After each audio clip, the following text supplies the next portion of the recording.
What's good, Spirit Squad? This is Dre, and today what we're going to do is a complete overhaul on our favorite modern deck, and that's going to be Bant Spirits. So, what Bant Spirits looks to do is two very good things when compared to the rest of the metagame.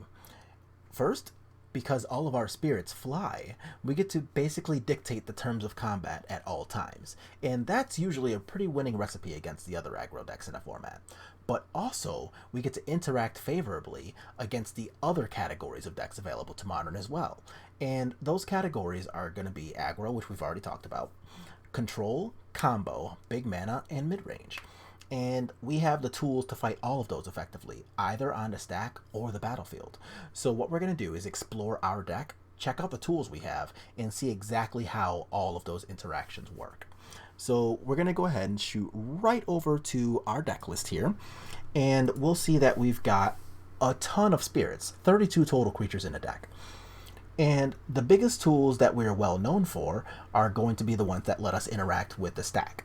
And those are going to be Spell Queller and Mausoleum Wanderer. So whenever our opponents are trying to kill us with instants or sorceries in Wanderer's case, or really any spell that costs 4 or less, which is almost everything in Modern, we've got the appropriate tools on Tribe to deal with those things.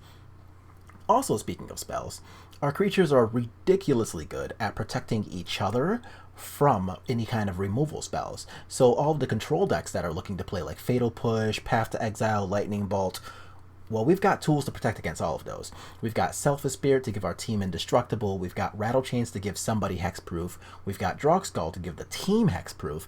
And we've even got a copy of Kira Great Glassspinner to give everything in our team the ability to ignore the first thing that's pointed at them each turn. Super sick life to be on.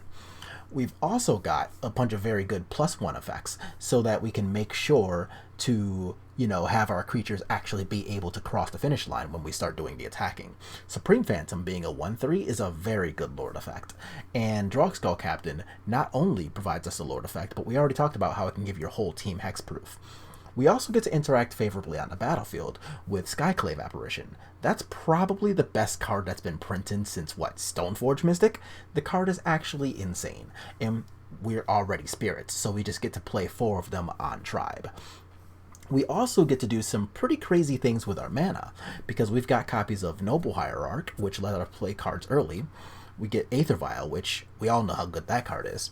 And we even get to play Collected Company, because all of the cards that we already want to play cost 3 or less, and when you can pay for instant speed, sometimes on turn 3, to get 6 total mana of value out of your cards, that's really, really powerful. And we even get to play some of the best lands available to the entire metagame. Because we're playing so many creatures, the first thing that we want to consider is that we're playing Cavern of Souls. Blue decks are very good in the metagame right now, and Cavern of Souls makes it so that they don't get to really play counter spells against our things. So like Spell Snare, Mana Leak, Remand, Cryptic Command, all those cards basically add up to Bupkis against us. We don't have to care. It's nice. We also get to play things like Horizon Canopy and Waterlogged Grove, so that if we do start to draw too many lands, great, we can turn them into extra cards. And we even get to play my personal favorite land in all of Modern, and that's going to be Moorland Haunt. So Moorland Haunt is just a giant card advantage engine, because we can turn our creatures that have died and gone to the graveyard into 1/1s, which normally would be good enough by itself, except for the fact that the 1/1s created are flying spirits. We're already playing flying spirits. This happens to be exactly in line with what we wanted to do anyway. So a lot of great tools to combat the format, and then we have card advantage in the Moorland Haunt and Collected Company so that we can even go late game if need be.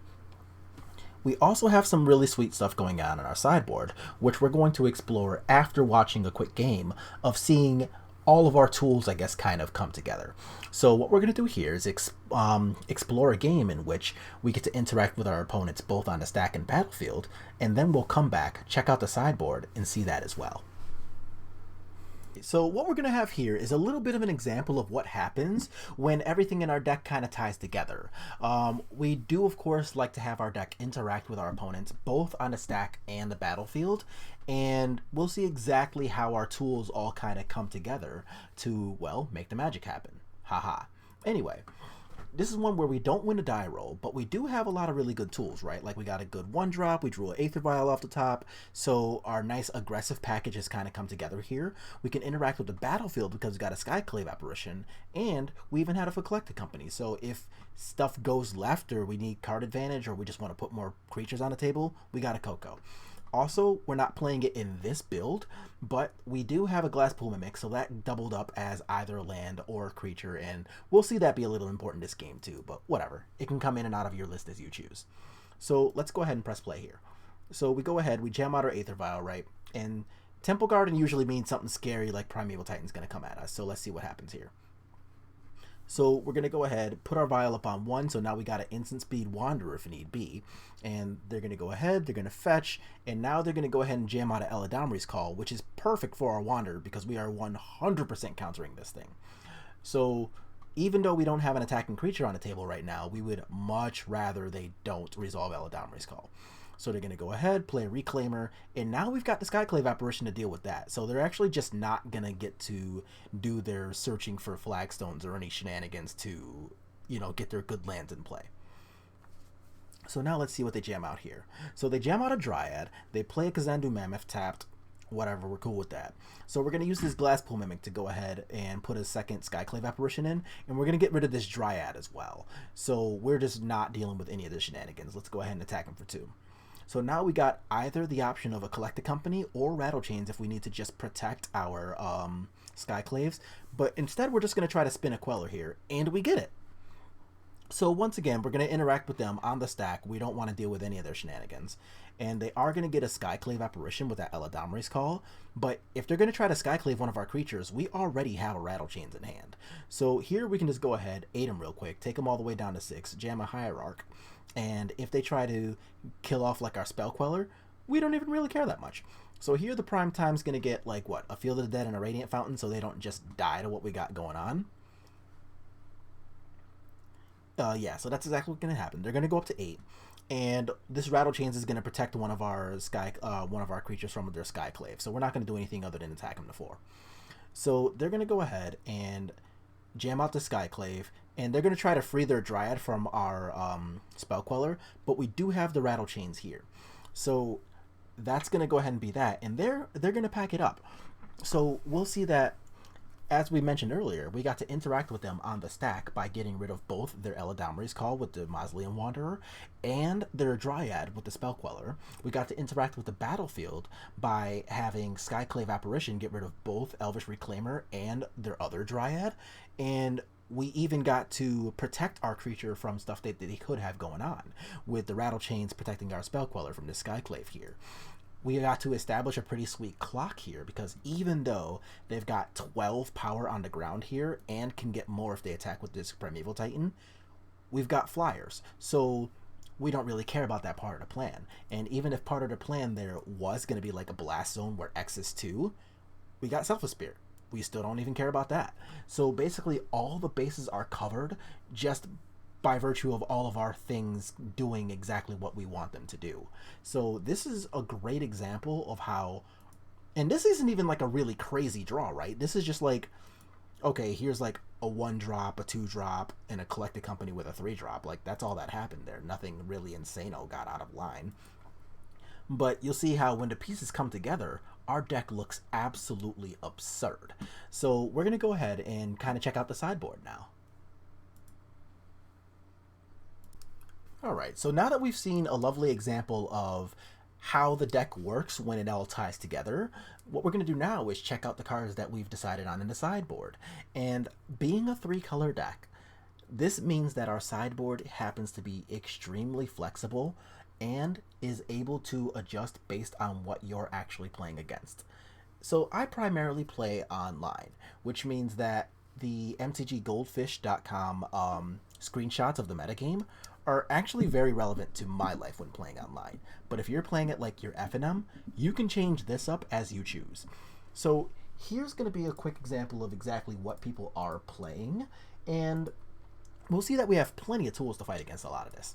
So we've got a lot of people playing like the Earl Omnath decks, and these are just going to be those 4-color control decks that play a lot of very hyper-efficient cards.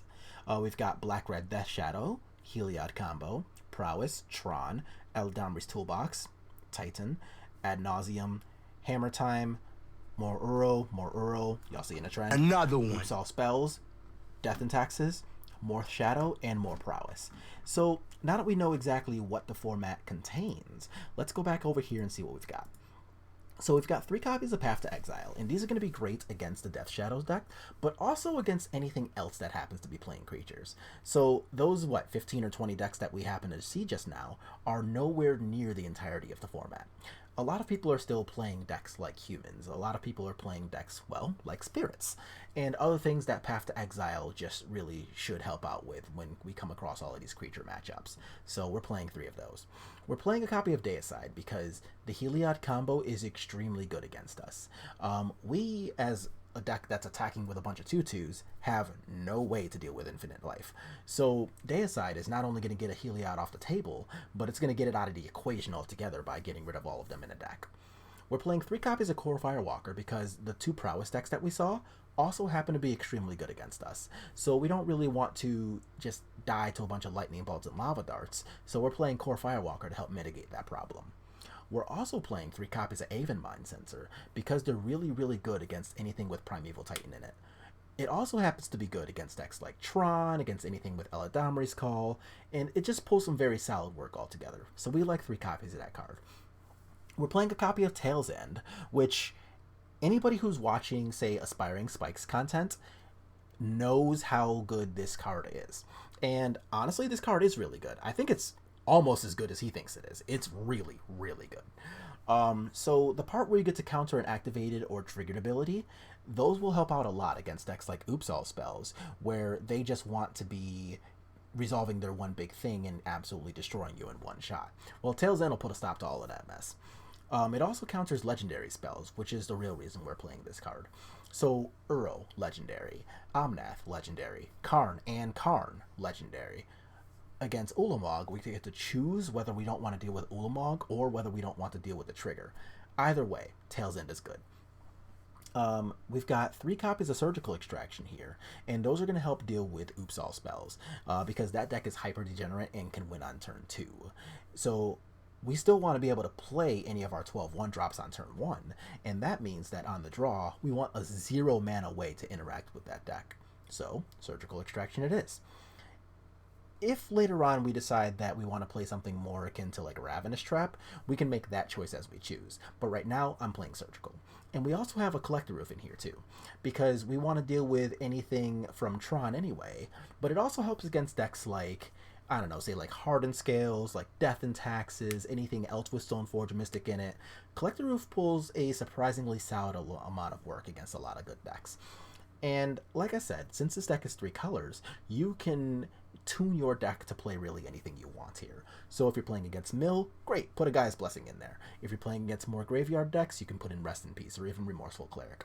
Whatever you feel like doing with these 15 spots are basically going to be available choices for you. So just kind of experiment, see what you like, and, well, you'll end up starting winning once we, figure out how all of these tools kind of play nice together. But that's going to be our primer for today. And if you do like what you're watching, just make sure to like the video, share the content, and subscribe to the channel. And I'll see y'all on the next one.